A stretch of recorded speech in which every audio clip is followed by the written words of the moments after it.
If I had a world of my own, everything would be nonsense. Nothing would be what it is, because everything would be what it isn't. And contrariwise, what it is, it wouldn't be. And what it wouldn't be, it would. You see? Welcome to the Sunday Movie Marathon. Is that from Pocahontas? It's from Alice in Wonderland. So close. Which one? Don't say the animated one. Please don't say the animated one. Yeah, the good one. With the horrifying Patrick Stewart tree boat. You're thinking of a completely different movie. Completely unrelated film. Yeah. That's the Wizard of Oz animated movie that you're thinking that of. is Wizard of Oz, isn't it? No, they just meld together in my mind. They're all the same. It was very similar, to be fair. Isn't like Alice in Wonderland, like she goes into a forest or something? She goes into a dreamlike world and finds some pretty crazy characters along the way. Which one's Narnia then? They go into a dreamlike world and they find some pretty crazy characters along the way. They go through a wardrobe. Yeah. Yeah, fair enough. Yeah. God. Man, we had to watch that in school once, and I've never been so bored in my whole entire life. Yeah, it's not good. Nah. As soon as, like, Mr. Tumnus, is that the goat man? Yeah. Played by one of the hobbits? Oh, yeah. That's not the same one that's in I the don't know. World's End, is it? Mr. Tumnus was not in The World's End, no. Which one was he then? Which hobbit? Who knows? Fair enough. One of the hairy ones. Yeah, well, they're all hairy and small. They sure are. What's the every last one of them. Theme for today then, boys? It's New Year's Eve. How's everyone doing? Everyone excited? Yeah, we're all in the future. We're coming to you live from the past. Where yeah, so we're not currently in the future, 2020 Max. still. Yeah. But now we are. How about that? Guys, it's 2021. Isn't it mad? Isn't it crazy that we're releasing this podcast next year? Yeah. It's pretty great. I saw a meme earlier, and you know, like every year people say like, "Oh, I haven't seen you since last year." Yeah. And it's been like 1 minute. Well, except this year it'll be true. Yeah. What a terrible, terrible year it's been. Yeah. Well, we're not here to talk about 2020. We're here to talk about 3 great movies. 3 and Chris's choice. Great movies. Yeah. 2 of which are based on a true story, one of which isn't. See, if you had said that your 2s are based on a true story, I would have gone for something that was like Paranormal Activity. Well, we didn't know, did we? Everest again. We watching Everest. Yeah, because we could have made it a theme, but alas, no one informed me. Just a happy coincidence. It was, yeah. So, what are the 3 films this week? Yeah, go ahead and introduce your movie, Chris. So I picked Goodfellas, directed by Martin Scorsese.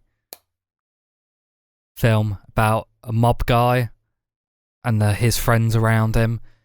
The rise of the family in the 50s until its fall in the 80s. That's a long old time, isn't it? Yeah, that's kind of what you expect from these gangster mafia movies, always set over multiple decades. Yeah, it's like an epic. One big epic. I'm not gonna lie though, as well acted as this film was, I were more intimidated by the Spanish gangster out of that Puppy Christmas film that I recommended a couple weeks ago. The Spanish gangster? Yeah, when he called people gringo, just scared the shit out of me. Oh, the Chihuahua. Yeah, that guy. That's the one, he was Max. pretty terrifying, yeah.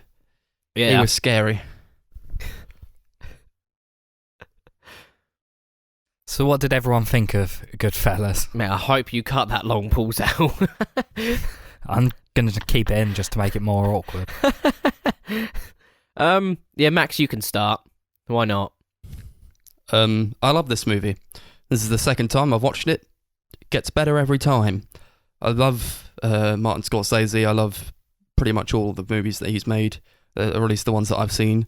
This is definitely up there. This is one of his best, I think. It's been parodied to hell, man. It's been parodied to hell and back. Everyone knows about this movie, and if you've not seen it, you've at least seen like shows or movies that have parodied it for sure. I have literally never seen anything about this film because I was watching it and I didn't recognise anything. I think you're wrong with that, to be honest. Well, what's to be. parodied it? And I'd be able to tell you. God, literally, like everything. The Simpsons, Community. I don't watch Simpsons or Community.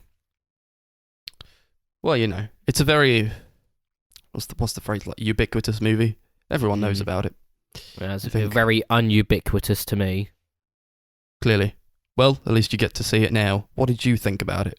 It was alright. It kept my attention throughout the whole entire film. There were parts where I wasn't entirely surprised when people were whacked, as they called it, when people were murdered.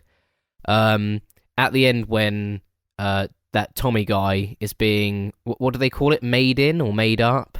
Been made. Yeah, he's been made. Made to be part of the, I'm guessing, official mafia, I want to say. Yeah, they're going to make him like a proper mob boss.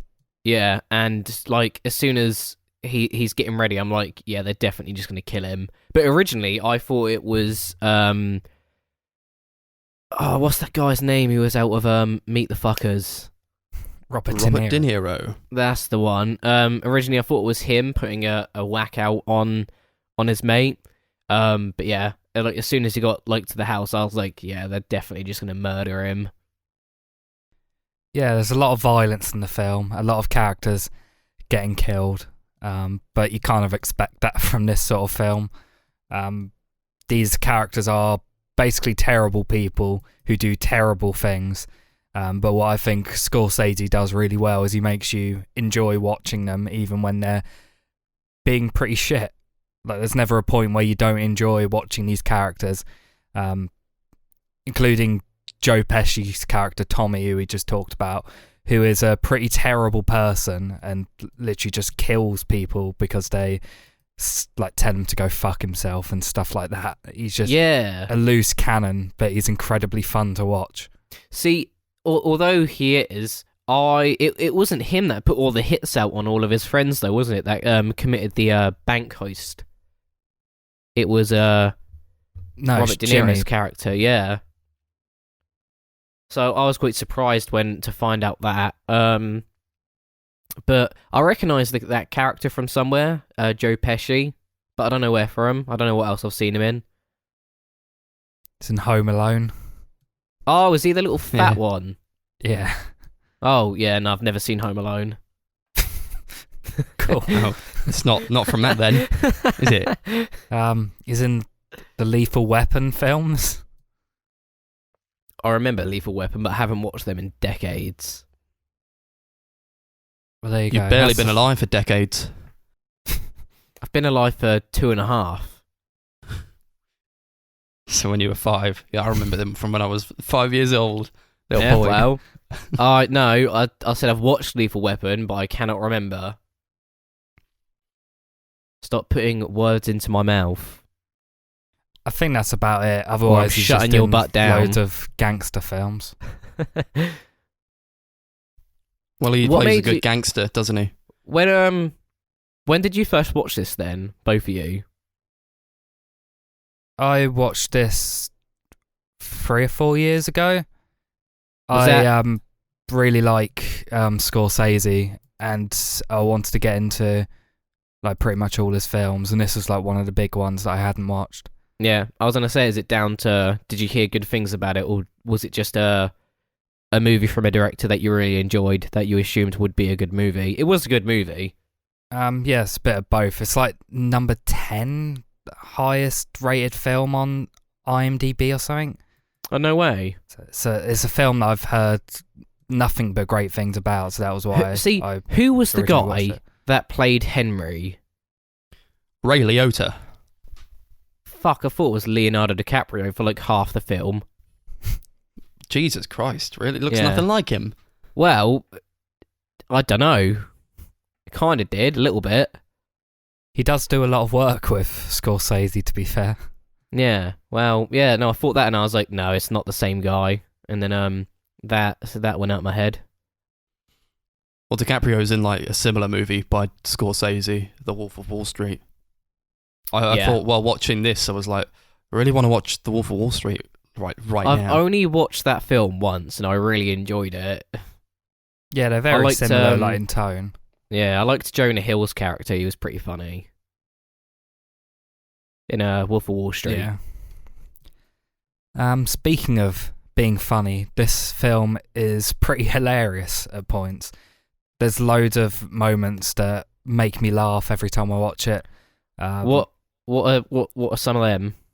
There's that classic scene between Joe Pesci, like the first time you see him and Ray Liotta, where Ray Liotta's like, "You're a funny guy, man," and he's like, "What do you mean I'm fucking funny?" and starts like fretting. Yeah, him. but see, that wasn't hilarious. funny to me because it's been done so many times. I know this is probably one of the first films to probably do it, because of how early it was made. But I've just seen too many films that where he was doing it, I was like, he's joking. He's just going to tell him to fuck off in a minute, and they're just going to laugh about it, and it happened. Yeah, it's obvious what's going to happen, but it's still really funny. Yeah, but because of that, I didn't find it funny. I was just like, oh, yeah, I know where this is going.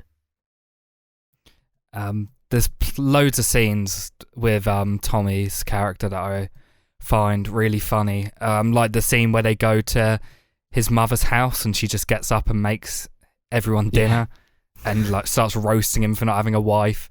And he just grabs a knife and goes, "I have to go borrow this." Yeah, I love that scene. Yeah, that's like one of the best scenes in the movie because it calls back to the beginning scene as well when they're like killing the guy in the car.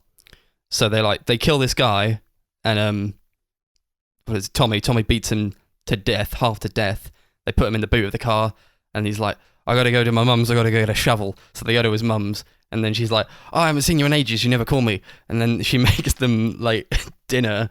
So they like sit down. She shows them like a painting of some dogs or whatever. He's like, "Oh, I love this painting. One dog's facing that way, one dog's facing the other way. It's hilarious." And then he's like, "Mum, I got to borrow this knife. I'm going to take this knife. Is that all right?" And she's like, "Oh, yeah, whatever." And then and then they go bury the guy. It's hilarious. I love that scene. I don't know why, but I just didn't find any of that funny. Mm. I found it part of a lighter part of the movie where it wasn't being so heavy on like the drugs or violence.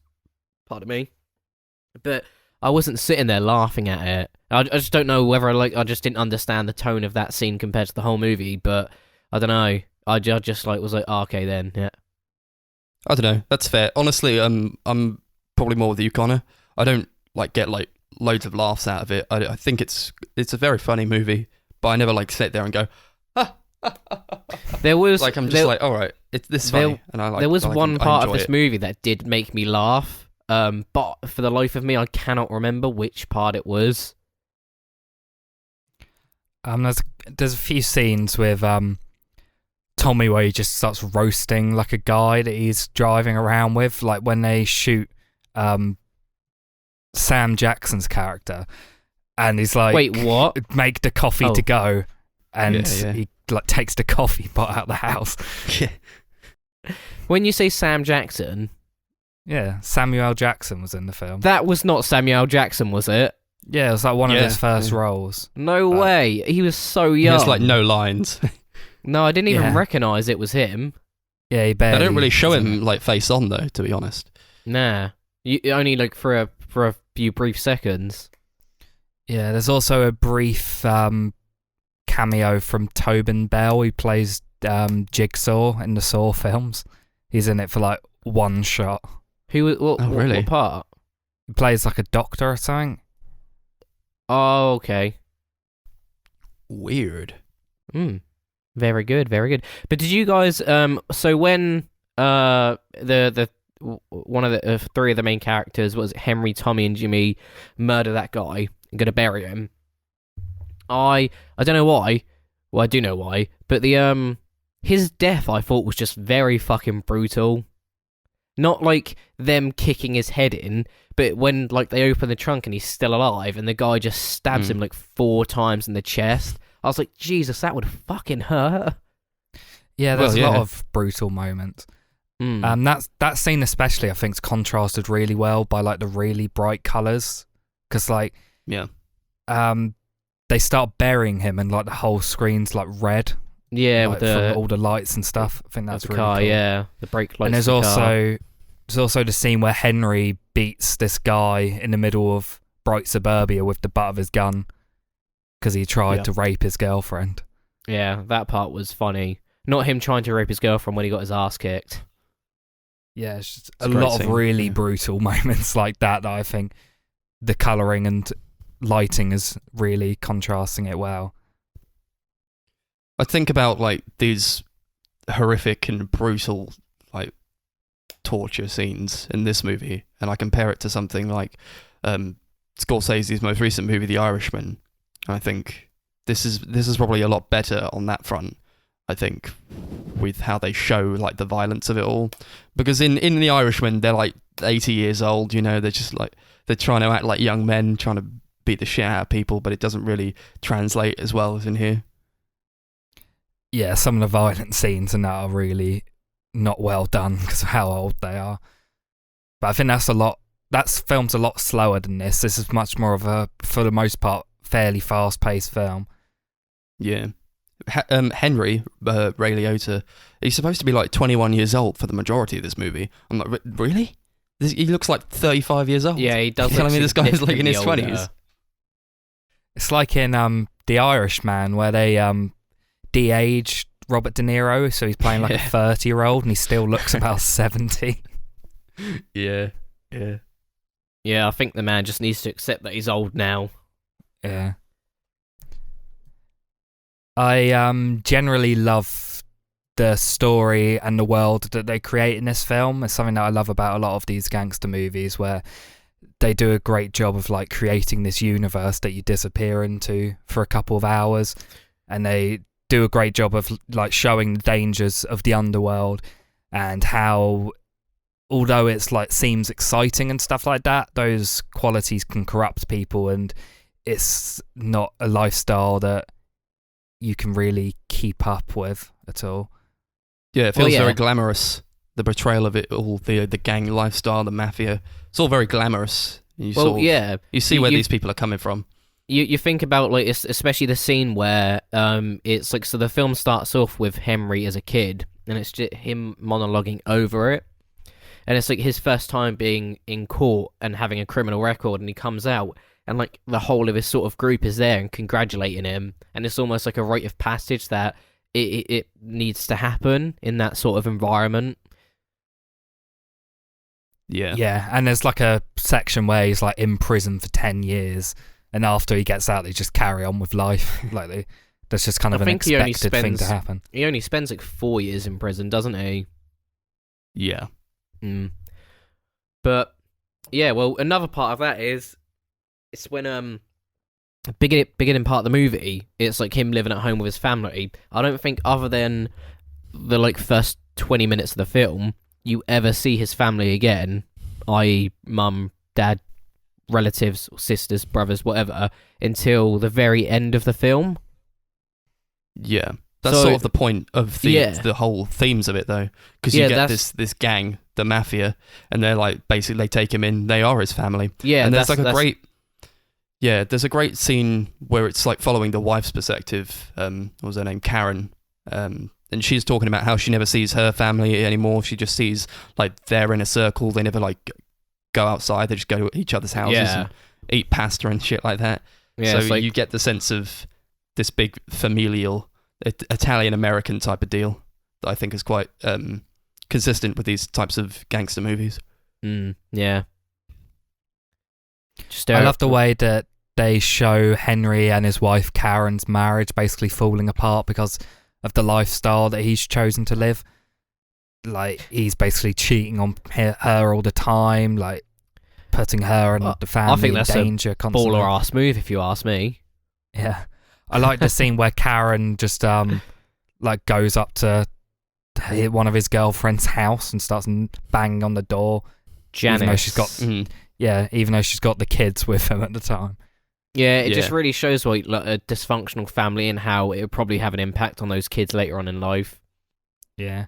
And I think the next scene after that shows like Henry waking up with Karen pulling a gun on him.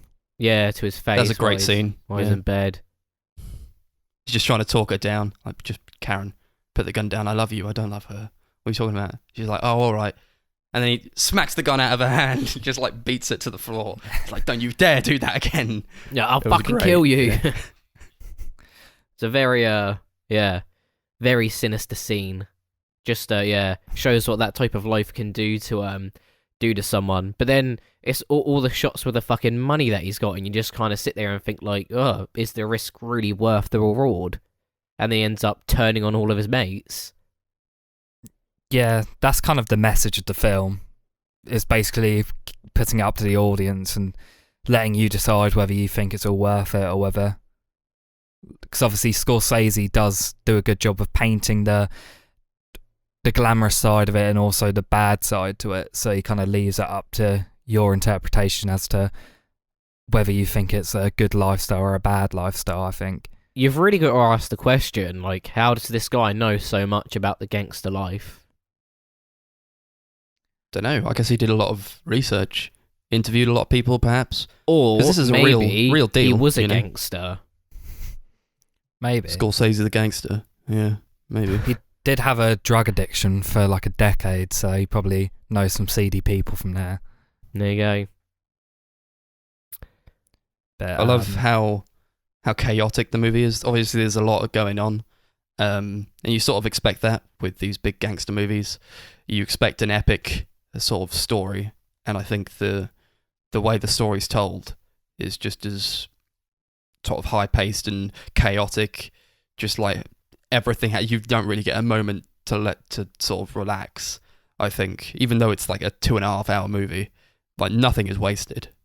No. To caveat on that, I don't know about you, whether you guys felt like this as well, but watching the film, I felt very suffocated in it, just because the scenes were intentionally so crowded with people that it just like Max just said, you never really got a chance to breathe. And it's like, I don't think there's many scenes where there's no less than like 5 people in there. And it's just yeah. It made me feel like you're very like suffocated and surrounded by a bit too much, and there's too much going on, which is probably a good representation for the lifestyle that they live. Yeah, well, that's their life. That's how they do things. They're always together. They're big familia. Yeah. I don't think I could ever be a gangster because I just like being on my own too much. Yeah. I really love, there's like a chaotic section. It's probably my favourite bit of the film. It's just this like section that shows Henry doing loads of drugs and like he's like having to plan this big heist or something, and there's so much going on because he feels like he's being followed by helicopters flying around him, and he's getting super paranoid, and he's just trying to do like menial things like pick someone up from the hospital and make pasta, and everything is just so stressful for him. He's trying to make the sauce. That was after the heist. Yeah, but they're planning to do something else. Oh, are they? Yeah, he's just trying to make the sauce. Just trying to make the tomato sauce. He's got this helicopter following him around. Obviously, this was after at the time, the biggest heist in history. Yeah, $6 million they stole, wasn't it? The Lufthansa heist. I've got it up here. On the 11th of December, 1978, an estimated $5.875 million was stolen. And equivalent in 2019, that adds up to $23 million. Jesus Christ. That is a lot of money. It's a hell of a lot, yeah. I also like when it's like all the people that walk into the bar and he's like... He's just shouting at them, telling them, like, I told you not to fucking buy anything, and you've bought, like, a car, an expensive jacket, and then later on you see all of them people just dead. Because, obviously Jimmy's a bit worried that they're going to rat him out or get caught, and grass on him. He just, like, whacks them all. Yeah, they're out here buying their big cars, their pink cars, and their fur coats. It's not very low profile. Nah, a part that really did sort of annoy me about the film is when it's the ending when Henry goes to see what's the guy's name? The big sort of guy that gets him into it in the first place. Paulie, yeah. And like he lied to him like for a number of years about being in the game still. And rather than like getting him killed, Paulie just gives him like $3,500 just as like get out of here essentially. He's like, I've got to turn my back on you now. And then he just dobs him into the police, just grasses on him. I'm like, you fucking narc. Yeah. That was the only way he was going to live, though. He knew if Paulie didn't murder him, someone would. Yeah, true. And he's still in witness protection, isn't he? And now he's dead now. Oh, is he? Oh, right. Yeah, he died in the early 2010s. Oh, wow, what a shame. Yeah, I think he came out of witness protection like maybe a decade later. Because he did loads of interviews and stuff after Goodfellas came out. What? I don't... Yeah, that's putting your family at risk though, isn't it? Who knows? I think all those people were either dead or in prison anyway, so... Yeah, could be. Something I do really, really love about the film as well is the soundtrack. All of it is like made up of music that in the setting of the film is either contemporary or slightly older. So it's all music between the 50s and the 70s. And I think all the music like intentionally is picked to comment on the scenes or the characters. And I think they're really great. What do you mean by that? Yeah. So there's like Scorsese intentionally picked songs that he felt fit perfectly in the scenes because of maybe like a lyric related to a place that the character is in or like the tone that he was going for or something like that. Okay. There's a few songs that I really love in the film, like when Tommy beats the guy to near death in the bar before they bury him and stuff. They play the song Atlantis by Donovan, which is just a nice juxtaposition because it's really like bright and happy song. There's also a sequence where they play Sympathy for the Devil by Rolling Stones while Henry's cutting coke with playing cards. I think it's quite funny. I love when they played the song Layla, the piano bit, over loads of shots of different corpses being found. Like the kids find those two corpses in the pink car and they find them in a trash compactor and stuff like that. I think that's really cool. And I loved the ending when they use Sid Vicious's cover of My Way. I think that song's hilarious, and I loved the way they used it. They're really it definitely feels like you're in the decades that they're portraying at the time in the scenes. I think you do get the vibe of like when he's a kid, you're in the 50s, and when he's all grown up. Well, I say all grown up. When he's 21. Jesus Christ. When he's 21. Max, we aren't fucking grown up. He's in the 70s. Yeah. Yeah. God. If I was grown up by the age of 21.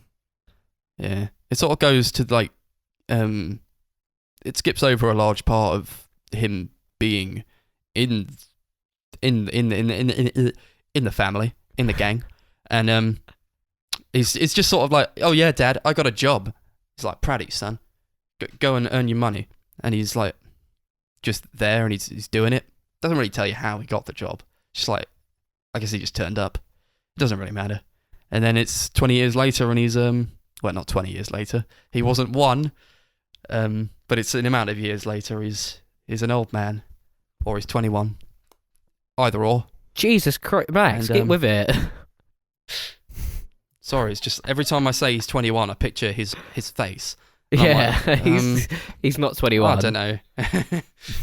Or maybe yeah, it does skip over a lot of that. Maybe it's just because of all the drugs that he'd taken is why he looks so much older. Yeah, but he just looks the same like at the end, he does look a bit more fucked up when he's like the helicopter's following him and he's trying to do all these errands and he's like high on coke all the time. Yeah, you can That's a tell. great scene, yeah. You can tell he's high. He looks like he's not slept in months. Yeah. Yeah. Well, the doctor asked to take a look at him.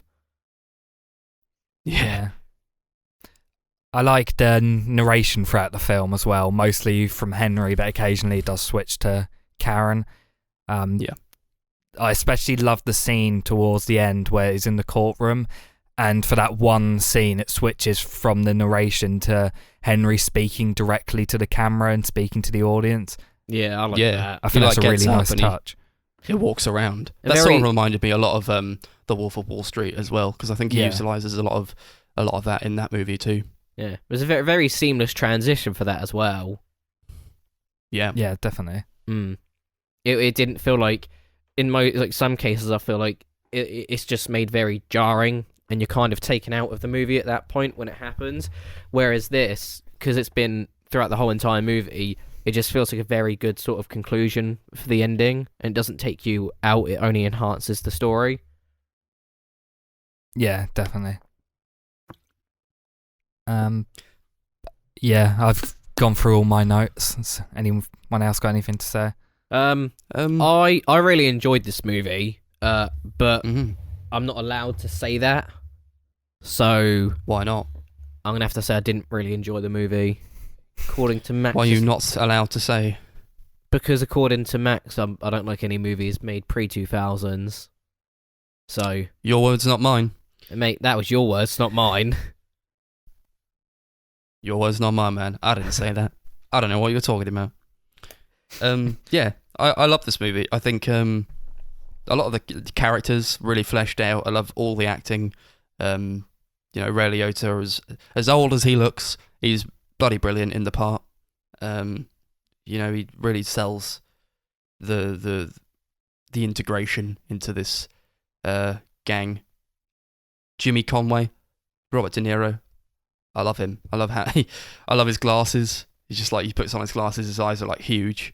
Oh, yeah, I noticed that at the very end where he puts them on. And I was like, yeah, that's what happens Yeah. when your I love how eyes they're, are like, really giving- that fucked. Yeah, they're like giving exposition towards the beginning when they were introducing him. He was like, Jimmy went to jail at 11 and he was doing hits for the mob bosses at 16. I'm like, Jesus Christ, what the hell? He went to jail at 11? Mm-hmm. This guy. It was a different era back in the 30s or 40s whenever he was born. And Joe Pesci, obviously, as Tommy. It's like one of like the best characters I've ever seen in a movie, to be honest. I really love him. I love how short his fuse is. Just Yeah. this little guy gets wound up by everything. Takes it a But little yeah. too far sometimes. Anytime you watch him, you feel like he could just snap at any point. I think it makes him so interesting Yeah. to watch. Yeah, it's the part where he just kills that kid, and Robert De Niro's character's like, "Oh, you're gonna take that? You're gonna take that?" And then he just pulls out a gun and shoots him 3 times in the chest, and you're like, "Fucking hell!" It kills Like old crazy. Spider. Yeah, he does shoot him in the back. That one, that was the Samuel L. Jackson's character, wasn't it? Was it? No, that was Spider. Spider was Was, the kid that he shoots the in the kid. bar. Oh, right, Yeah. yeah. Well, when he killed Sam Jackson's character, that was the only one that shocked me. And then after that, I was like, I see where you're going with this. Yeah, it didn't like shock me when he killed Spider. It was like, yeah, you would do that. You're that type of character. Yeah. But it is still like really brutal. He's just Well- like he like was delayed in getting him a drink, and he was like, "Oh, fuck you, go get me a drink." And then he's like, he just tells him to go fuck himself, and he's like, "What did you tell me to do?" And then Robert De Niro's like, "Well, you gonna take that?" It's like joking around, and they kill him. It's like, Jesus Christ, man. I like Robert De Poor Niro's Spider. character's response. He's like, what the fuck is the matter with you? Yeah, I quite like Joe Pesci's death scene, like where he thinks he's going to be made and he walks into that room and it's completely empty and he just goes, "Oh no," because he knows he's going to get killed. Yeah. yeah. Gets shot in the back of the head. Jimmy's like Henry's narrating. He's like, yeah, they shot him in the back of the head, so his wife couldn't even give him an open casket for the Yeah, funeral. his mother shot him in the Yeah, face. his mum, yeah. Yeah. His mum's played by Martin Scorsese's mother, and she's actually pretty good Yeah. in the film. Yeah. Yeah, she's great She's a lovely little woman. with her painting. I like it when he goes to walk out and he's like, don't paint any more religious paintings. And she's like, God bless you. Yeah. Joe Pesci basically plays the exact same character in the film Casino, which is like a kind of a spiritual successor to this, which I highly recommend as well. That film's a lot of fun. Nice. Yeah, I've not seen it, but I'll give it a go. So, should we get onto the ratings for this film then? Yeah, let's do it. Sure. What should we use for a rating system this week? Pasta. Yeah. Yeah? I was going to say meatballs, but pasta's good. Yeah. I was going to say spiders. Pasta we'll do is. pasta. How many dead spiders eating pasta and meatballs do you give this out of 10? This is one of my favourite films. I really love this film. It's one of my favourite Scorsese films, and I'd probably say he's like a top 3 favourite director for me, so have a lot of love for this film, and I'm going to give it 10 pastas out of 10, because I'm not going to say that whole line because I completely forgot it. Yeah. Nice. Yeah, this is my second time watching it. I did love it the first time, but I loved it even more this time. It's like an essential watch, really. One of those, I sort of avoided it for a few years because I was like, maybe elaborate mafia movies aren't really for me, but turns out it is. And I actually watched The Godfather for the first time earlier this week. I liked it, but I think it's what Goodfellas does is it works a lot better for me, and I think it hones. It's definitely taken a lot from The Godfather, but I enjoy this more, and I'm gonna give this. I'm gonna give it 10 pastas out of 10.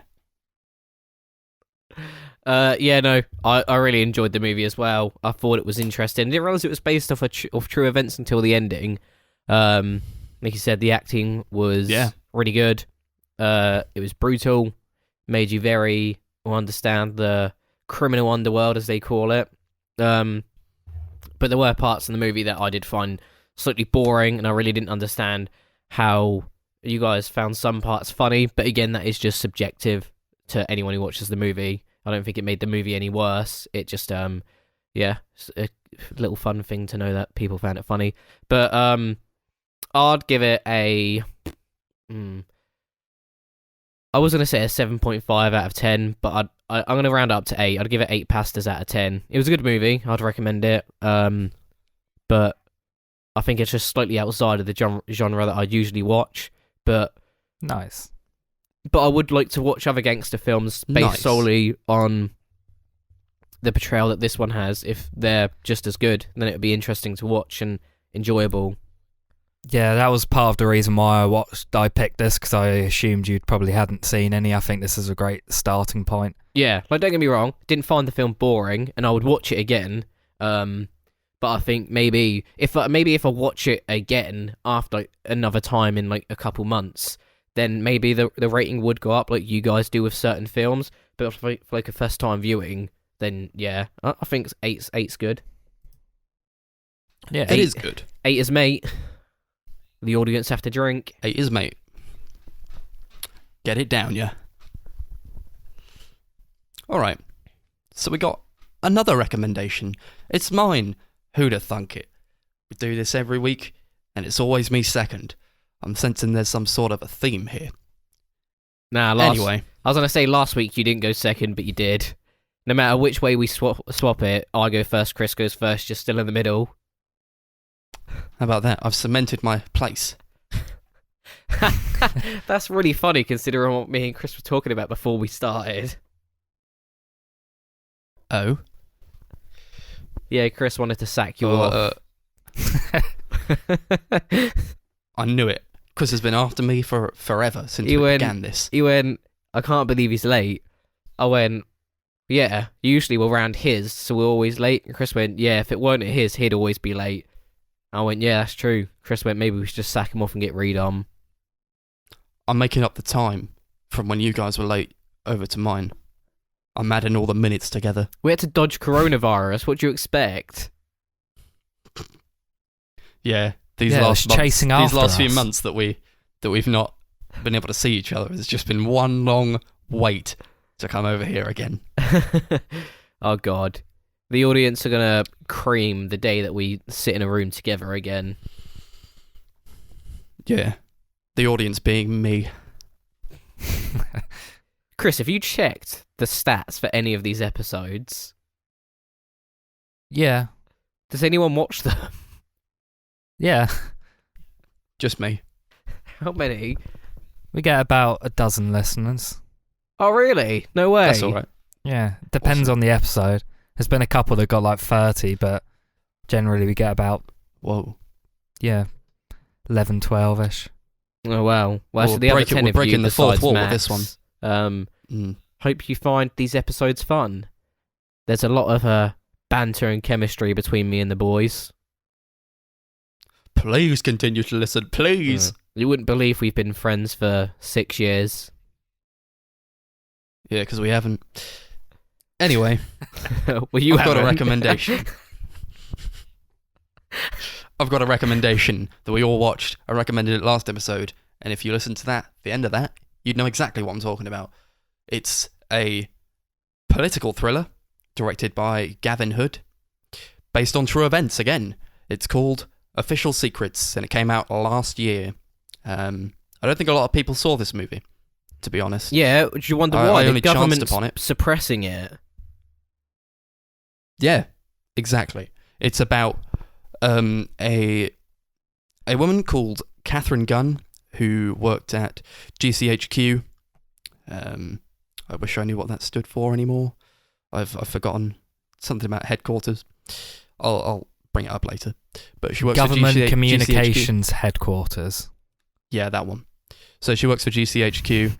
And, one day she gets sent an email. She gets sent an email, and she opens it, and it's the email is basically, it contains, how should I say this? It's the Americans. It's, sort of yeah, go on. Sorry. yeah, it's the US and the UK sort of forming up like the Avengers in a sense, and they are blackmailing UN Security Council members into voting for a war against Iraq. And, So I think the email it's was basically about her. to ask. I think it was the NSA, an American organization, asking the GCHQ to dig up dirt on official political members of the US parties, so they could blackmail them into voting for the war to make it legal. The Iraq war. Yeah, they want votes to make this war happen. So they're blackmailing UN Security Council members. They're like monitoring their communications, so it's sort of twisting their arms in a sense. And so it's sort of about the unveiling of this catastrophic true story that actually happened. And I don't know if you guys knew anything about this before you watched the movie. I definitely didn't. No, honestly, I never even heard of this happening before watching this movie. No, But there's me one neither. thing that I will say after watching this movie. Yeah. I fucking hate the government. And Yeah, definitely, yeah. fuck Bush, fuck the UK government, fuck America, fuck Yeah, everybody. it really gets under my skin. It does. I get a lot of like really visceral reactions from this, because a lot of it, most of it, I would say, is real. I think they tried to make it as true to the story as possible, and it's just, yeah, it really grinds my gears. I was saying in the chat obviously- today, I was like, God, I hate the government. With Can't believe they did anything this. that's true, I think they do have to dramatize some stuff, just to make it entertaining for film. But when you, at the end of things, no matter how much they dramatize this film, at the end of the day, the UK was asked to spy and do something very illegal to put forth an illegal war that happened anyway, which in 2020 now, we know that there were no weapons of mass destruction in Iraq. Everyone knows that it was definitely just a fucking lie to invade them for their resources. And like this film made me like halfway through it. I was just really mad when you guys told me it was real. Yeah. And I because it's just like it's like when the like so when Catherine like she walks into the office, she says, "Yeah, it was me," and then she gets interrogated, and the detective that's interrogating her is like just like asking all these questions, and she's like, "I tried to prevent an illegal war that kills thousands," and she was like, when he was like, "Oh, so you work for the British government?" She was like, "No, I work for the British people," and he was like, "Oh, so you have no issues spying on the British citizens, but now you're picking what you want to release?" And she's like, "No, so I don't mind spying and giving information that can prevent a war, but I can't be a part of something that's going to kill thousands." And what we end up finding out was millions of lives. And it's just like the attitude of the detective is like he doesn't give a fuck, and it just shows that like the corruption doesn't stop or start at the highest level. It's all the way down to the smallest positions. It's everywhere. Yeah. Obviously they do reel off a couple of facts at the end of it. And it was something like, just going to read off like the kill count really. It was an estimate. I think off the top of my head. Oh, carry on, sorry. Yeah, it says estimated Iraqis killed during the first 4 years of the Iraq War range from 151,000 to over 1 million, which is crazy. And then I think it was like what? Plus, it was either 36 or 4,600 UK or British soldiers had died over the period of the war. It was over 4,600 US and British soldiers. Yeah. But tens of thousands were wounded, obviously. Yeah. Yeah, it was fucking mad. And it's like the ending scene when she's about to be when she sees these lawyers and they're trying to make a defense up, they originally say just plead guilty and ask for a reduced sentence. Then they go at the case from a necessity strategy. So in the case of necessity, it was the imminent threat to your life or the lives of others. So they went on like the necessity of that this was a threat to not only British soldiers and US soldiers' lives, but the lives of innocent civilians over in Iraq. And they asked for like governmental paperwork that showed like politicians of the UK meeting with like US lawyers and how they were like persuaded into changing their mind from it being a legal war to an illegal war. And like when they're in court and she's like, "Yeah, I plead not guilty." And the Crown prosecution is like, "Yeah, we're not going to press any charges." And the guy's like, "Oh yeah, because you don't want to uncover all the documents that we've asked for." And you can just see like the look on the guy's face. He's shitting himself. Yeah. I want to reel it back a bit. Did we like this movie? I can sort of tell from Connor's reaction to it that maybe he did. Yeah, I love this movie. It was really good. Yeah, it was awesome. Pretty good. Yeah, I think Chris isn't super big on it. That's his Chris's review. Chris, what were your thoughts, tell Chris? us a bit. What did you think of Nicole Kidman's acting in it? It's not Nicole Kidman. It's Keira Knightley. Yeah, it's Keira Knightley. I thought it was Britney Spears. No, Brittany was the character's name. Oh, okay. Connor was just calling her Brittany the entire time, but that's not her name. Her name was Catherine Gunn. Yeah, Keira Knightley was really good in this film. Mm-hmm. I think most of the acting is good. It's only really Matt Smith I didn't think was very good, but I don't know whether that was just because I don't like him, so I was kind of biased against him.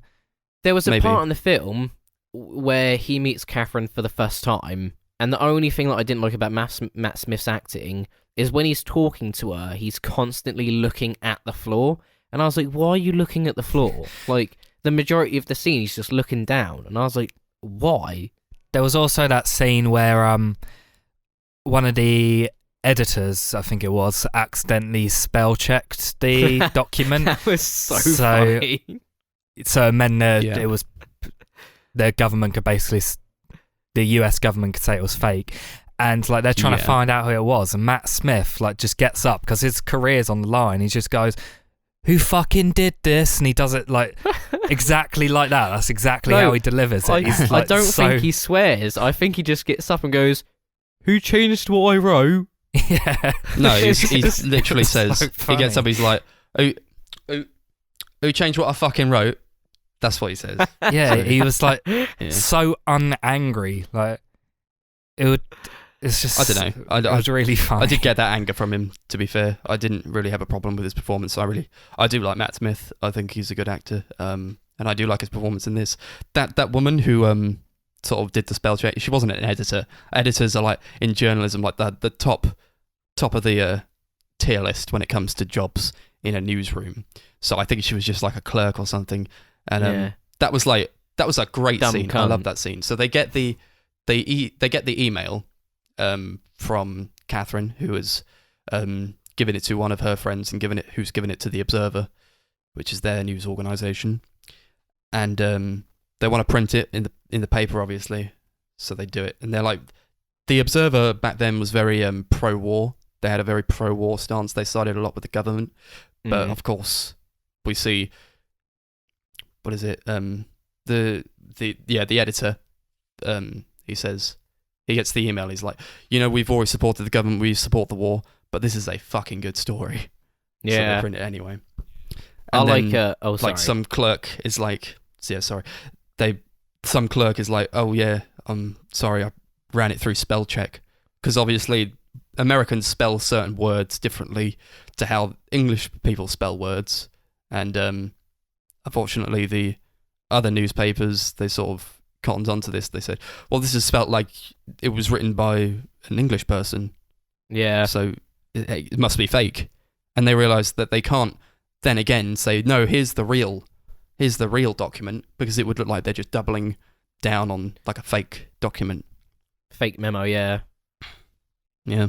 I like the part in the journalist's office where they just receive the memo. Matt Smith's character does, and I think it's, do they just receive it? No, it's before that, and they're just talking about like the war and stuff.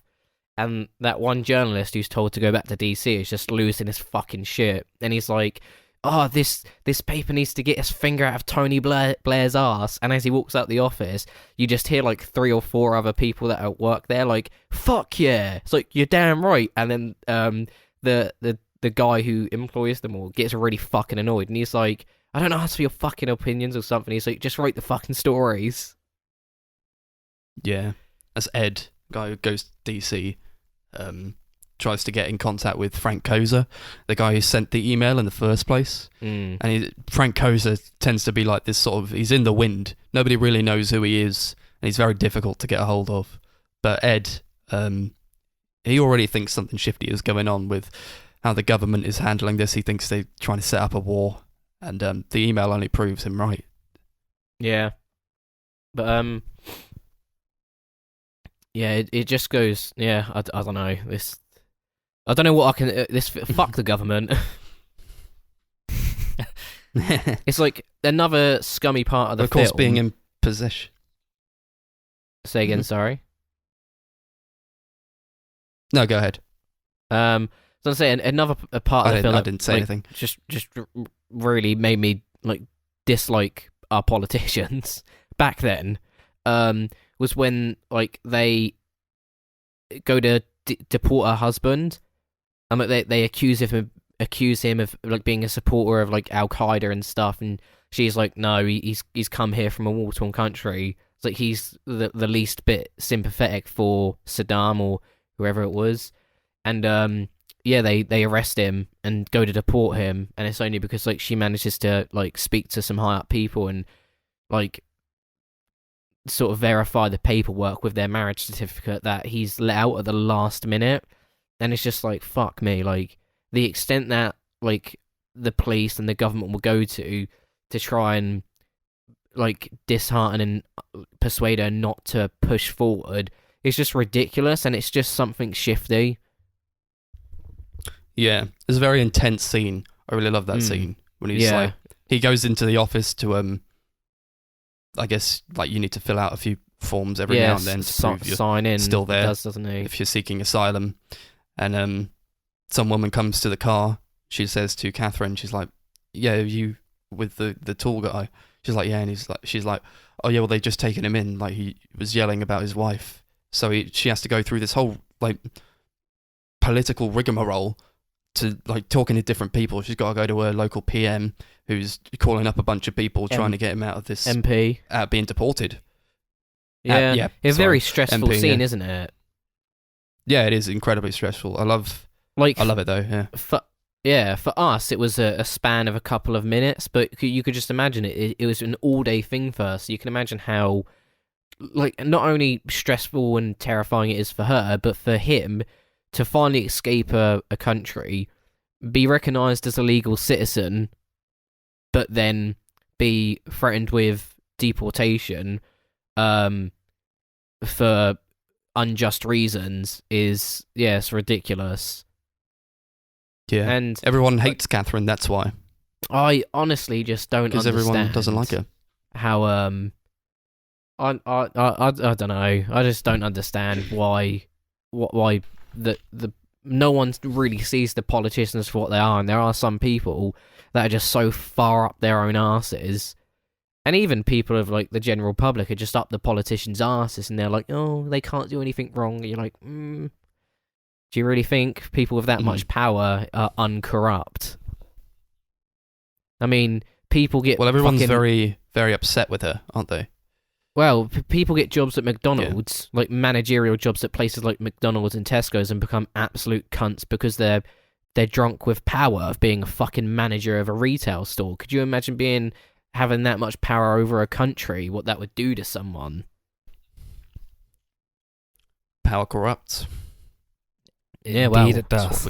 Yeah, I don't think there's anyone that, and I think this movie just really goes to show it. And when it's questioned, and especially when she's visited by the police after talking to the lawyers, and the guy's like, "Oh, do you remember signing like this part of the contract and reading this?" And she's like, "Yeah," and he's like, "Yeah, you can't talk to anyone, even lawyers, about anything to do with GCHQ." And she's like, "So I can't talk to a lawyer?" He's like, "No, you can talk to a lawyer. You just essentially can't talk to a lawyer about your case." And she just looks at him and she's like, well, if I get prosecuted and charged for that, then so be it. And it's just like, she really doesn't give a fuck.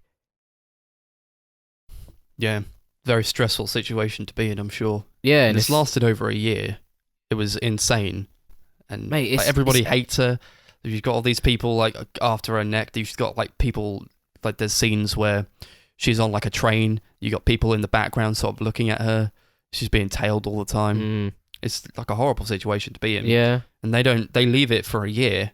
They leave it for a year until they actually charge her with anything. Yep. Just to like make an example of That's what I was going to mention when her lawyer's talking to his mate at the end that charged her, and he's like, "Yeah, it wasn't my idea." And he's like, "Why did you put her through like a year of hell?" And he's like, "Well, you got to make an example out of him somehow." And you're just like, you're a really shitty person. Then tells him to go fish somewhere else. Yeah, that is definitely that's a great yourself. line. That's like one of my favourite lines in the whole movie. Is like, "Do me a favour, Ken, go and fish somewhere else." And it ends. It's great. Yeah, it's just like, I don't know. I really admired, obviously, her sticking to her guns and risking, like, essentially her freedom for the rest of her life. Not the rest of her life, sorry, just like a large portion of her life, because this is essentially, I'm guessing she was going to get charged for treason because it was against the Secrecy Act, which is obviously horrible offence. And yeah, she was just like, nah, it was wrong. Yeah, well, the Official Secrets Act came into prevalence in 1989, so it's basically, I've got the definition here. It creates an offence for the unlawful disclosure of information in 6 specific categories by employees and former employees of security and intelligence services, and for current and former Crown servants and government contractors. So, yeah, it's like a massive deal if you're breaking this. But then like it goes on to say how like the lawyers are talking, and they're talking about how that was sort of amended. The Official Secrets Act was amended by Thatcher back when... God, I've got it here. It's like... Yeah, in the Falklands case, Thatcher ordered the sinking of an Argentinian ship called the Belgrano, and a whistleblower called Clive Ponting was acquitted So then afterwards, Thatcher was like, well, I don't want to be caught again. This guy's got off. So I'm just going to amend the Official Secrets Act so I can carry on doing the heinous shit that I always do. Yeah, it's just so fucked. You do get a sense of how corrupt the government is, not just in the US, but also in the UK, or just in any places, really. Yeah. If they're all vying for a war, which is like, these people are like telling Catherine, like, you shouldn't have done this, like, and she's just trying to prevent a war. She's trying to prevent people from dying, and you completely get where she's coming from. So these people really come off as inhuman for saying that she shouldn't have done what she did. Yeah. And I get it. Yeah. It's like the law, but it's, it's a sign that the government is corrupt at its core. Yeah. Chris, what else did you think about it? Considering me and Max have just spent the last 10 minutes railing on the UK government. I really liked Ralph Fiennes in it. I thought his character was incredibly subtle. Like, his performance was just incredibly realistic. Like, I've never really seen him do a performance like this. He's always playing like quite a larger-than-life character, like in Bruges or Harry Potter or whatever. But in this, he's just characters. Just a normal guy, and I think his performance is really good. Well, that's the guy from Ben in Bruges. Oh, yeah, I know which one you're on about. I'm thinking of the other one. Yeah, I was thinking of the other one. And he's also Voldemort in Harry Potter. Yeah. And a Nazi in Schindler's List. But he's got a nose in this movie. I know. He must have grown it for the part. Probably, yeah. He was also in Schindler's List. I completely forgot about that. I've never seen that movie. Oh, it's a barrel fun. Oh, yeah. Fun for all the family. I don't feel like you're being honest with me. It's great. It's just incredibly depressing. Oh, right. 3 hours of pure black and white fun. Oh, is it black and white? Yeah. Oh, for the most part, there's a red balloon in there. No, I definitely can't watch that movie then. There's a red child in there. Running around. I definitely liked this film less than you guys. Like, I was fairly gripped into what was going on, and I thought it was really good the way they... Do you not care about the lives of loads of innocent Iraqi people? Yeah, of course I do. I like the way that they basically create... It's like a docudrama, so it is basically everything that happens in the film is pretty much verbatim what happened in real life, and I thought that was really interesting the way they did that. I think it was a great portrayal of that. I just found some of the scenes I wasn't too interested in. Like, I didn't feel like there was anything that was unnecessary. Like, everything you kind of need to develop the story and to portray what really happened. There was just a few bits that I wasn't 100% gripped in. Am I politically correct by saying Iraqi children? Yeah. Not racist, is it? Yeah, thought so. Iraqi. Yeah. Cool. I love the part where Martin, played by Matt Smith, he's interviewing Rear Admiral Nick Wilkinson, who works for the Defences and Broadcasting Advisory Committee. And Nick nice use of Google there. No, it says it on the screen. When it comes up, that's another thing I really like about this movie, is that when certain characters are introduced, it comes up with their name and their title and what they do. Yeah, that gave me a very sort of... in this story. Sorry. That gave me a very sort of like documentariation like type of feel for it. Like it was a documentary, like Chris just said. Yeah. Well, obviously, Nick Wilkinson is talking about how Martin Bright may or may not have come into possession of this email that was leaked. And he said something that really struck a chord with me as someone who studied journalism. He said, "I think that all information collected in the name of the public should be made public." Obviously, that's not what the Official Secrets Act is sort of saying here, because it's been amended. It's not what it used to be. When something was in the public interest, if it posed a danger or a risk to people's lives, or if it was deemed absolutely crucial for the public to know about, it can sort of bypass a lot of the code of practice that journalists usually go through in order to keep things quiet. So they're really trying to get it out there in the media. They want people to know about it, but unfortunately they're prohibited by this act. I like that scene as well, where it's like they're just talking about the document. He's like, this document you may or may not have in your possession. He's like, I may or may not. Yeah. He said, I've also always believed that censorship, when called for, should be based on security issues alone, not whether a news report might embarrass a government. Yeah. I was like, yeah, absolutely.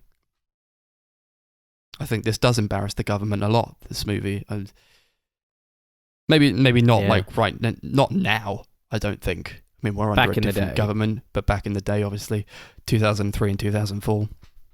But it's just, it goes to show, like, what, 16 years ago, and it's just been swept on, like, no one remembers it. Like, I don't know about Chris, but I had no idea about this thing.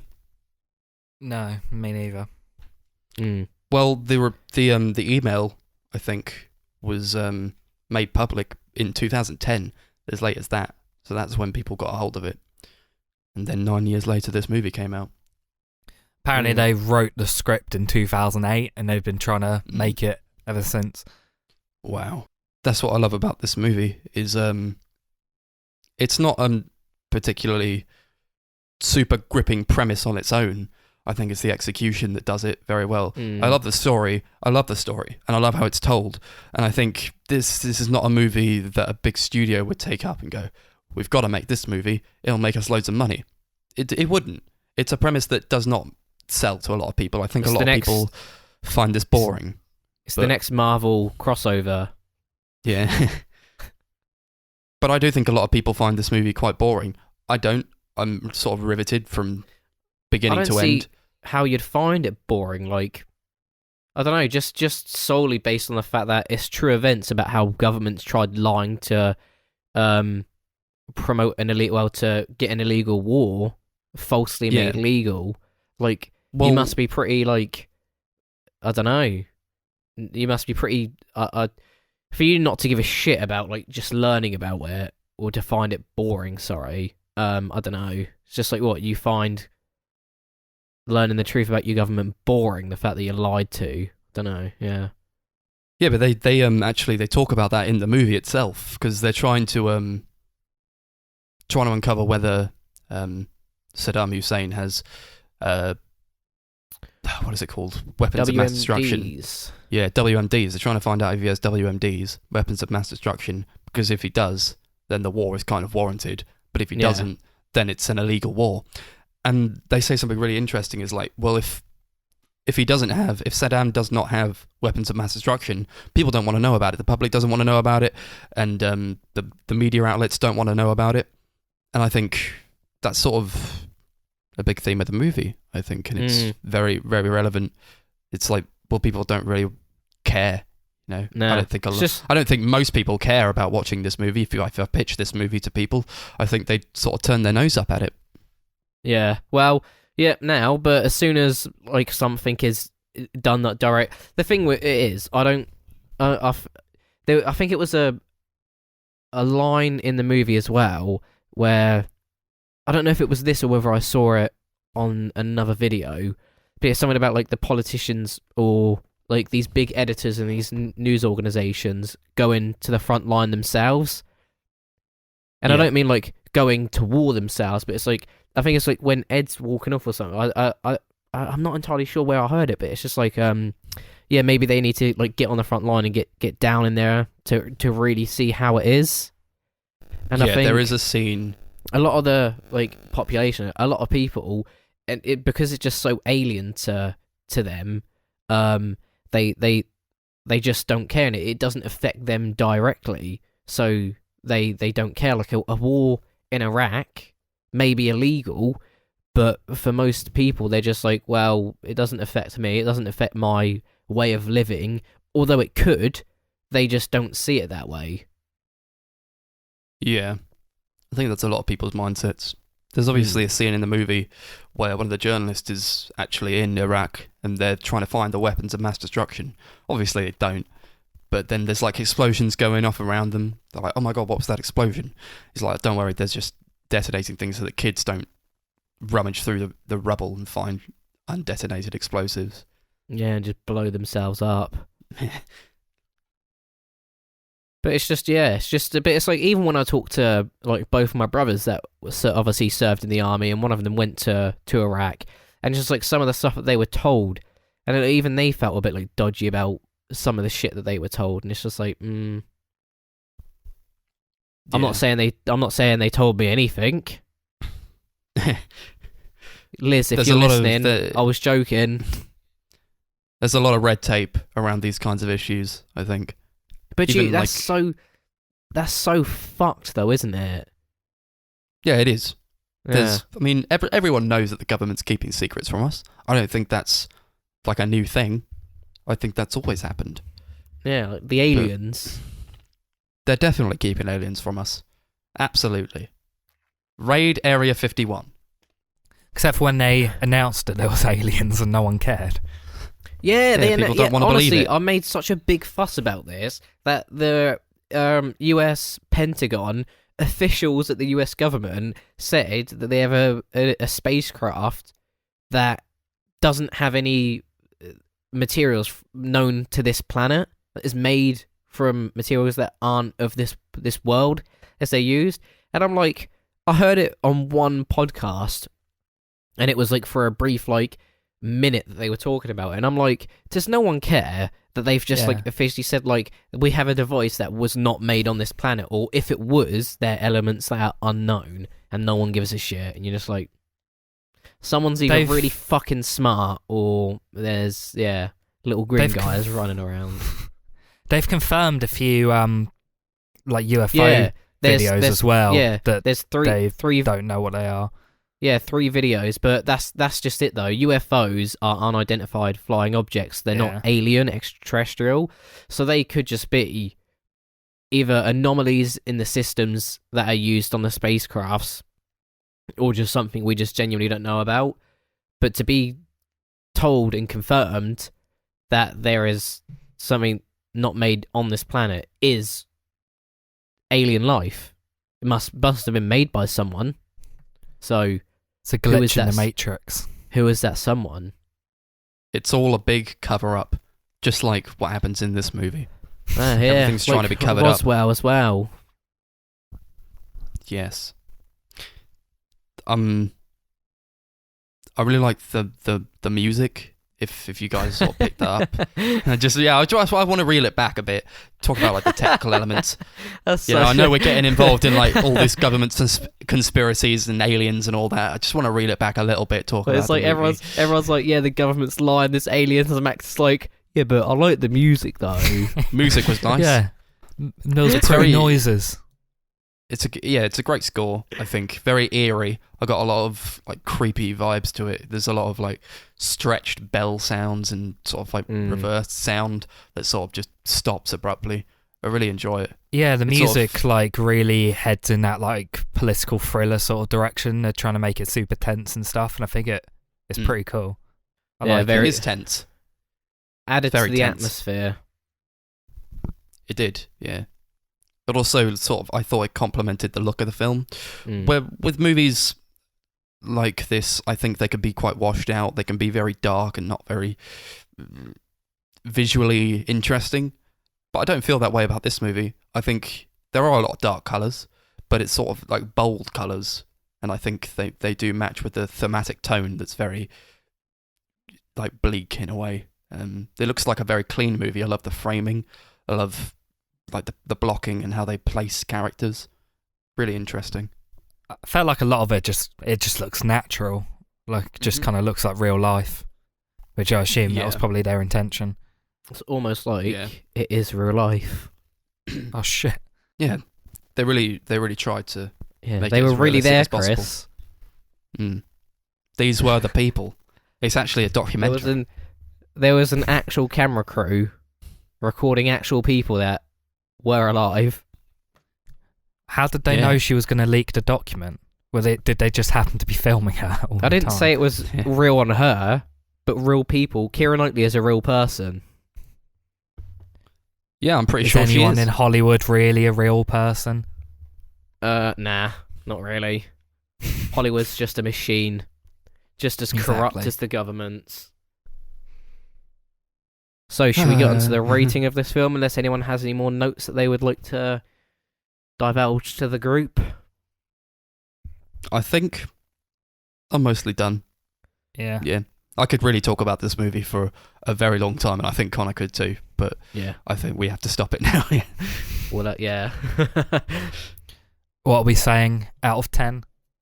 Memos. Ooh, memos. Nice. Memotos. Yeah, this was a pretty decent film. I don't think it's really my sort of thing. So I found a lot of it very interesting. Thought the performances were all good. And yeah, it's a competently made film. Much better than Gavin Hood's other films, which include Ender's Game and X-Men Origins Wolverine. God, that which movie was is shit. Yeah. one of the worst films I've ever seen. Yeah, I'd give this 6 memos out of 10. It was pretty good. Ooh, nice. I was going to say, if it was below anything, then if it was below a 5, then you've just confirmed that you don't care about the poor Iraqi lives that were lost as a result of this war. No, don't But worry. I'm you've saving my low rating this episode for the next. You've got enough sympathy. Well, obviously I love this movie. I've seen it 4 times now. Love it every time. Yeah, I know. Just keep going back to it. I think it's pretty flawless in basically everything that it does. I love the performances. I love the shot composition. I love the writing. I think the writing is like amazing. You could tell how long they've been working on this movie. Yeah, just everything about it really. I'm always gripped with it. It's never a dull moment for me. I'll watch it many more times in the future, for sure. I'm going to give this 10 memos out of 10. Yeah, to keep it brief, before I go on a tangent about the film, it was really good. The acting was decent. The filming cinematography was decent. The message behind it was very strong, and it resonated with me a lot. So I'm going to give this 9 memos out of 10. Spicy. Yeah, Very nice. it'd get an extra 1 if Tony the Tiger just randomly popped up. Yeah, I did think that was what the film was missing. An animated. A good serial Tiger. mascot. Yeah. Well, if they need a mascot for World War III, that is bound to happen within the next 20 years, there you go. So that brings us on to the third and final film of this recommendation, and it is always boy. a treat when I recommend the film. Yeah. I've got a good didn't one. didn't we say before, if we recommend 3 movies in a row that are bad, we get ousted from the podcast. We're done. Sayonara. What was the other 2 then? I did Well- the puppy one, which wasn't good. That was last week. Yeah, so you got Um, one more chance. Yeah, It was what Everest before that. Oh yeah, no one liked that Yeah, either. but I didn't Well, that- mind Everest. Yeah, I was going to say Max didn't mind it. It was just like it got a 2 out of 5. So it's like not very good, but not the worst. Well, Yeah, Max, but if, this if movie- if I get kicked out, then I'm taking you with me, taking you down with me. Yeah, it'll just be me by myself just talking about film. I'll change all the ratings on the films that I've previously done of yours to a 0.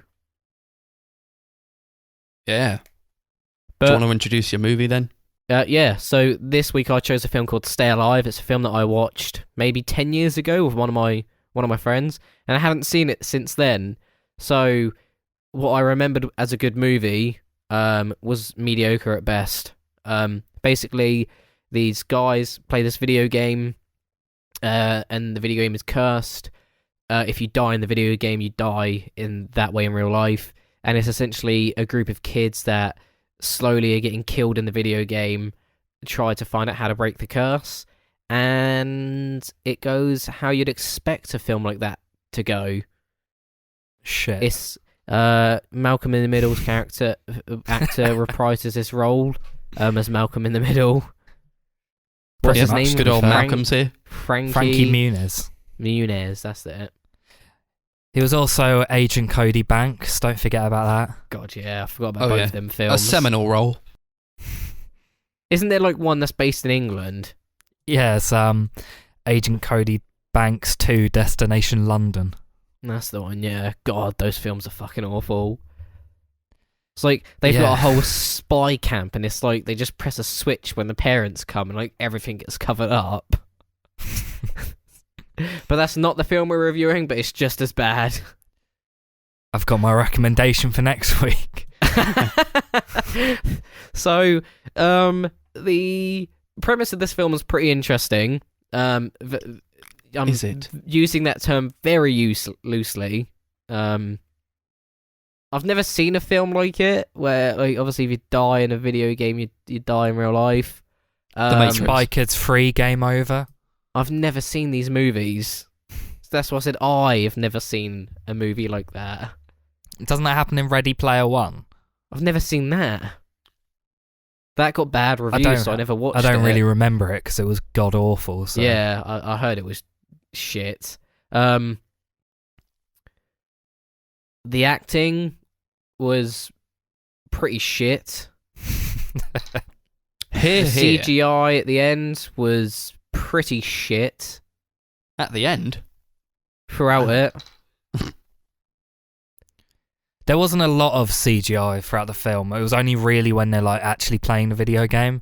Yeah, well, it Yeah. was shit. But there was a couple bits like where you got a couple people get run over by horses and carriages, and that's CGI. And It it's looks really terrible. I'll tell you what, I hated the beginning of this movie because it was like it opens up. It's in the video game, but it's like it's shot and it's sort of presented as if you should know that it's a video game. Like even though it's animated and even though it looks like trash, it's like and then he dies and you're like, and it says game over and you're like, whoa, this was a video game. I had no idea. At first, I actually did think it was real. I just thought the CGI was that bad. Yeah, same. Like for like the first like minute, I was like, "Oh my god, what have we got ourselves into here?" Yeah. Well, I did say my picks for 2021 were going to be a substantially good increase, and technically this is still a pick of 2020, so my It is. words still stand. My recommendation for next week will be the first pick of 2021. Technically, Okay. no, but you know what I mean. I'll give you that one. There's a lot of really bad dialogue in this film. A lot of really cringy, like, gamer talk. Everyone's referring to themselves as gamers. There's a line that I found really funny. I don't know why, it just really got me, where someone says, "Why don't you pay respect to gamers by gaming?" For some reason, I found that really funny. Yeah. Which is funny because when you look at these people acting, it's like it looks as if they've never played a video game in their entire lives. They're like sitting there with controllers, waving them around, pushing buttons at like high speeds, making weird faces like, oh yeah, I'm really into this game. Oh yes, absolutely. And they're all like really shocked when the intro of the game starts playing. This like actually got a story. Like everyone's like all creeped out, like, oh shit, is this real? It's like, have you never played a game before? No, they've just played Tetris where there's no storyline. Apparently so. And I also didn't know how they all had their own like copy of the game to play on the different screens, because like it's not possible to everyone to be playing the game differently on the screen. They only had one copy of it, didn't they? Yeah, they did. It really didn't make sense. I think it's something to do with the curse, maybe. Yeah, let's talk about that knows? curse. Let's talk about this really great curse that they set up. Okay, so there's a witch, right? She's in the game. There's a witch in the game, and she's going around, she's killing people, and it's like a curse on the game. And they've got to defeat the witch. Otherwise, if you die in the game, you die in real life. What the hell? What a witch in a video game? I've never heard of the like. What is this movie trying to spin You've here? never played Left 4 Dead then? But a real witch, I mean, who was trapped in a video game. You've never seen the film Witch then? The Witch. The Witch. Has nothing to I've do seen with The video Witch. games. Yeah, it's nothing to do with Has video barely I know. anything to do with witches. Nah, there's the talking goat in there. It's the animal of the Satan. There is Yeah, Black indeed a Phillip. goat. Black Phillip. A much That's better the one. movie than this. Yeah. I've got a better recommendation for next week. Good. Thank goodness. I could not stomach this movie. I was sitting there, my head in my hands. I was See, weeping. The I almost thing is, cried. right, like a couple weeks ago, Max said to me, "Oh, you always give me shit when I recommend films that were before the 2000s," and I went, "Yeah, but it's clearly a joke," and I said it was a joke, Yeah. and you've just assumed that I hate every movie before the 2000. I think Max does the exact same with all of my recommendations. Prove me wrong. Every recommendation, you just always say it's shit before you've watched it. Prove me wrong. Except for Everest, which, like, somehow he was, Yeah, like, I the loved only Everest. person who thought it was alright. I Well, I didn't thought it was like it, alright, but, you just know, it thought it was a bit was alright. boring. Mm. I also kept getting confused about what style the game was, because it kept switching between, like, first Yeah. and third person. I was like, Yeah, what it- is this? But you can. There are games, Chris, where you can switch between first and third person. Minecraft. Yeah, but not quite like that, where it just, like, it could never seem to decide what it is. What do you mean? Like, It didn't In change the actual genre of the games- game. no, but in actual games, like, it actually feels natural if you switch between the two, whereas here, it just seemed to happen randomly. You ever tried switching third person in Minecraft? Yeah. Yeah, it goes from a first person to then a front on shot of your face and then third. Yeah. But that game's good. It is. You're not wrong, to be fair. And this game is not good. It No. kills people. If It's you a scary guys game. heard of a supposedly haunted game, would you play it? Yeah, stay alive. A fucking real game, Max. Probably not. Max? Not me. I would. But I'm sure you would. there's a funny story behind this film as well, and it's Regale one us. of the main reasons why I chose it. So, like, one of my oldest friends, I've been friends with him since I was 9. So, probably one of my oldest friends, and he used to live opposite where I used to live with my parents. I went round there one day, and he told me about this movie, Stay Alive. So we watched it. And then he let me borrow it as I watched it again. But every time I bring it up to him, he has no idea what this movie is and is adamant that he never got me to watch it. But I can vividly remember going around him telling us to watch it, sitting on his bed watching it. And we were just talking about it like before we got on to record the pod, and I was like, yeah, do you know what? I haven't seen it in a while. Maybe it'd bring up some nostalgic memories for me. And it did, but at the same time, I wanted to blow my brains out. Well, it's an there's- intensely boring movie. Yeah. There's a lot of very obnoxious jump scares in the film as well. Yeah. It's what you'd expect for a 2006 horror movie. Yeah. I especially hated, like, in the first minute of the film where the camera's panning and randomly, like, a face pops on screen and it screams for no reason. Yeah, it's It's like they're trying to wake you up in case you've fallen asleep at the beginning. in the first minute. Yeah. Then old Frank gets up. He gets up from playing the game. He's like shaken to his core. Every shadow is an enemy to him. He's looking around his house. He's scared out of his wits. And then he gets hanged. Do you know what? He gets hanged. Sorry, I was going to correct you, but no, you are correct in the spoken sense of that word. I kind of understand why people may have some fear of this game. I mean, I've never played a game where I've been scared afterwards seeing any detail that otherwise would be normal. But whenever I watch signs, sort of everything just becomes an alien trying to kill me. Imagine if there was Yeah. a Signs video game. I wouldn't play it. Mhm. I think no, actually, to be fair, I think the game would be a lot easier to play than the watching the film, because I could teabag the aliens. I don't see Mel Gibson teabagging aliens. That would have made that movie so much better. It definitely would have changed my perspective on the movie. Yeah. Well, anyway, Stay Alive it's trying to be a horror movie, but it's Shit. also, it's not scary in any way. They try to make it scary, and this always gets me with these cheap, dumb horror movies.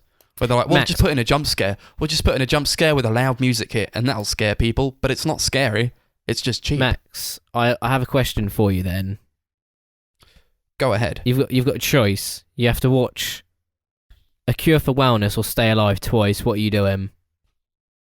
Stay Alive. Twice? You've got to watch it twice. Yes. You finish it Yeah, and you well, play you it know- again instantly. The accumulated amount of time that it would take me to watch A Cure for Wellness is basically the same amount of time it would take me to watch Stay Alive twice. Chris, have you ever seen Cure for Wellness? No, I've not, but I've heard Don't. amazing things from both of you guys. Don't. Yeah. God awful. What a night. What a What a waste of night. Max paying for our cinema tickets. Yeah. What a waste of my money. Shall we go to the ratings now? Absolutely not. Interesting thing I wanted to quickly bring up is there's an extended version of the film, which is Oh my 15 God. minutes longer, which apparently includes a new character and subplot, and it also contains more violence, and for some reason has a bunch of nudity in it as well. Oh. So maybe Lovely. we should have watched that version instead. It would have been a bit more entertaining. Maybe. Maybe not. It would still be longer. You know? Yeah, fair point. I kind of hate, like, okay, I hate the acting. I hate all the characters. I hated what was that guy's name? It was like Finn, who was in It's Always Sunny in Philadelphia. Plays one of the McPoyles.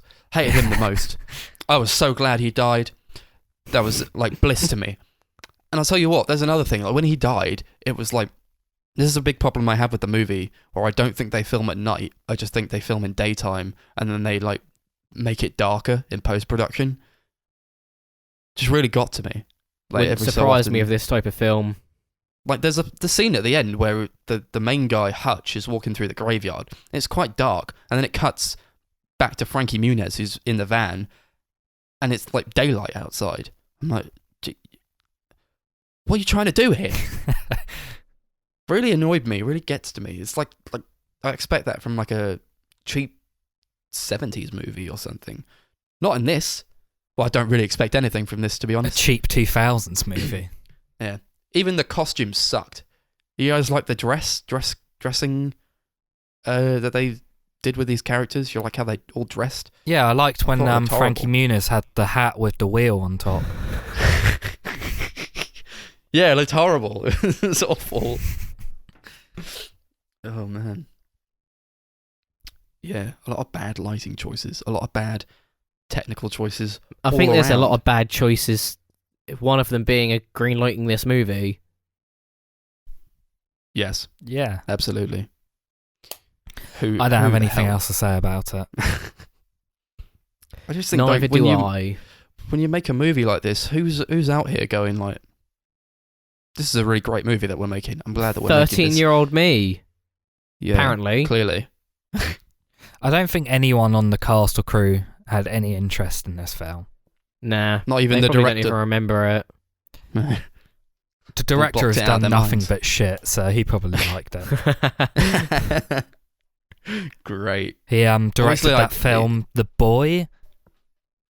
Oh yeah. Have you seen The Boy? No. It's really hilarious.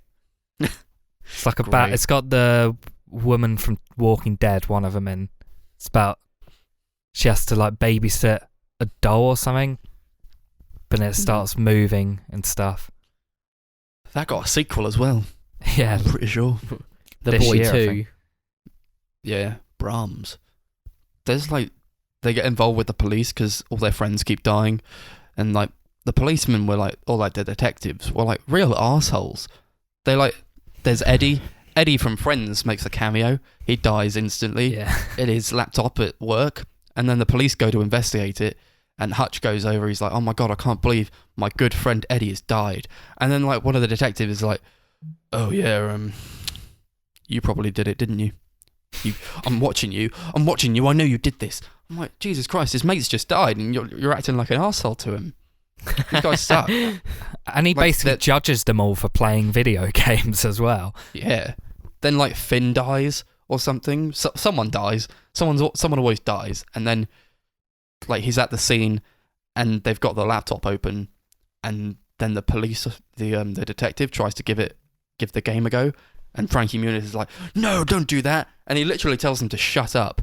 He's like, "Shut up, kid, I'm going to play this game." It's like, that's not your laptop, mate. Like, why are you playing this game at all? You're definitely They're all just trying to tampering convince with them evidence at that point. Yeah.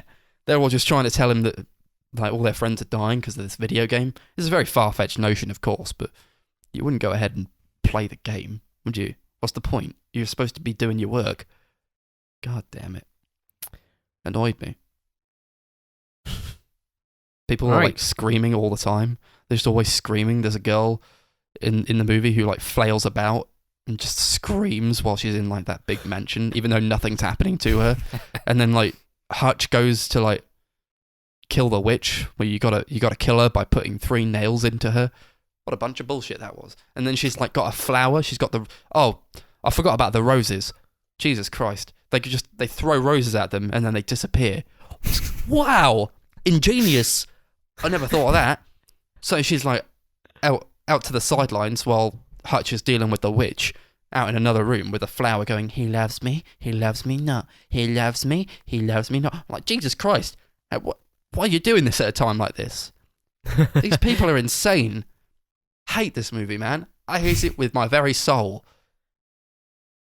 Yeah, sucked. Yeah. On that note, should we move on to the ratings? Yeah. Please. Right. So, if this is a 1 to 10, Frankie Muniz is. Yeah. I'm gonna give this 2 Agent Cody Banks out of 10. Lovely. That's definitely... You couldn't be bothered to say dead spiders eating pasta meatballs, but you just said something significantly longer than what I suggested. Yeah. It's because it's better than just Frankie Muniz.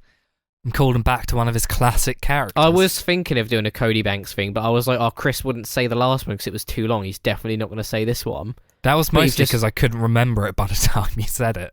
Agent Cody Banks is memorable. It really isn't. If you've seen the film. I have. The only part of that film I times. remember is it the second one where like the mum leaves the car with the handbrake off and he has to skateboard alongside a moving car at like 50 miles an hour, jumps on it and pulls the handbrake. I think that's in the first one. There's a bit where he's like skating along and he like goes into a tube and he spins around it. It goes upside down. That's literally the only thing I remember from either of those films. Max, what are you giving this film? Well, as we've already established, I hate this film with a passion. I will never watch it again. I got the DVD. Unfortunately, it arrived after I'd watched it illegally, and I feel like I'd got my fill of the movie. I didn't really want to watch it again, so I opened up the package. What do you know? It's Jesus, what's the name of this movie again? What do you know? It's Dead Alive, Left Alive, or Stay something. Alive. Stay Alive. Yeah. Oh, what do you know? It's Stay Alive. Take it right outside. Throw it in the bin. It's gone forever. I never. Is that what you did? Absolutely. Yeah, What am I going to do? Video of it in the chat. What do you want me to do with it? Keep it in my house where I live? Absolutely not. Wait, you sent a video of it in the chat. Yeah, when he said he was going to put it in the bin, I thought, he's just going to like put it in like his rubbish bin, like in his room or something, and then maybe eventually like give it away to charity or something. But no, he goes outside and puts it in the actual bins outside. Yeah. When did you send that? Yesterday. Like yesterday or something. Oh, I'm not going through the messages to find that. No, at the very bottom of the recycling bin, I put it. That's never to be seen again. So yeah, hated this movie. Don't watch it if you're listening to this. It's not good. I'm going to give this 1 Asian Malcolm in the Middle Cody Banks out of 10. I keep thinking you guys are saying Asian Cody Banks. Yeah, I thought that's what he said. Asian Malcolm in the Middle. Oh, right. You know what? For some reason, I thought you said Asian, and I just went along with it.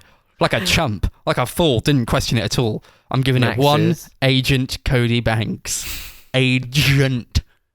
Yes. I'm going to give this film a 2.5 Malcolm in the Middles out of 10. Nice. I've got to start boosting the ratings up for my own films. Yeah. Just to secure your place on the podcast. So it's definitely a 10 out of 10 film, this was. What was Max's choice? Official Secrets? Nah. 1. Alas. Right. So, next week will be the first video. No, it wouldn't. This will be. Next week will be the second video, or podcast, sorry, of 2021. So, this is going to be the first podcast of 2021. Happy New Year, Indeed. everyone. Happy New Year, all. Let it be better than the last one. So we've got no theme for next week. It's just picking films again. The usual at this point in time. Hopefully 2021 allows the boys to get back together in the same room, minus Chris. Yeah. Yeah, hopefully. You can still be over Skype, my friend. Okay. We want to go to the recommendations? Yeah, indeed, mate, indeed. Sure. I have a few possible picks. I didn't know if you wanted me to let you guys pick from just me describing the film, or whether you want me to pick it at random. Pick it at random. Yeah, We've got all the time in the world. It's your choice. I've got them all in a wheel of names, like I do. Excellent. Spin the wheel of names. There we go. I should also point out these are all films I found on Max's watch list on Letterboxd. Oh, right. Lovely. Because thought maybe you could experience something for the first time. I love new experiences. Yeah. So I have picked the 2015 film Room, directed by Lenny Abrahamson, starring Brie Awesome. Larson, who I know Connor loves. Yeah. I think this is on Netflix too. Cool. Yeah, it is. So, yeah, good. Nice. Great film. I've Very sad, so hopefully it doesn't upset you guys too much. I hope it does. I really want to feel something, Max, what's your suggestion, my friend? My suggestion is another one that might prove quite divisive, but I love it. I think it's brilliant. It is a French black and white movie from 1955 called Diabolique. Have you fucking done this on purpose? Henry Georges Clouzot is the director. Diabolique. Sometimes I think Max just picks I'm these interested films to see- try and annoy me. It's on YouTube, isn't it? Yeah, it's on YouTube. What, is it in So French? you can watch it on there. Yeah, I'll have It's subtitles. a French movie. Yeah, I can't Yeah. read. You can. of course you can. That's not a problem with your I eyesight, can't. then. That's a problem with your own intelligence. Well, I didn't say I couldn't see. What the fuck are you on about? What are you mentioning my eyesight for? Just watch the film at a slower speed so you can read everything. You got So time to Mm. bring it all in. I'll just watch the film through Google Translate. Anyway, that's the old recommendation. I've got the Criterion Blu-ray as well, so That excited is to crack that open That's another fantastic. Nice. Yeah, So it's my on YouTube. My recommendation is a film that I have only ever watched once when I was very, very young. I'm sensing a theme here.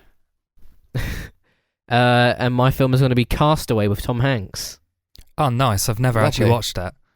No, Yeah, I've not watched it all the way through. I cannot remember I know I've seen it. I just cannot remember watching it. I I've just been know that meaning I to did watch watch it. it when I was a kid. I've got the So- DVD and I've been meaning to watch it for years, just never got around to it.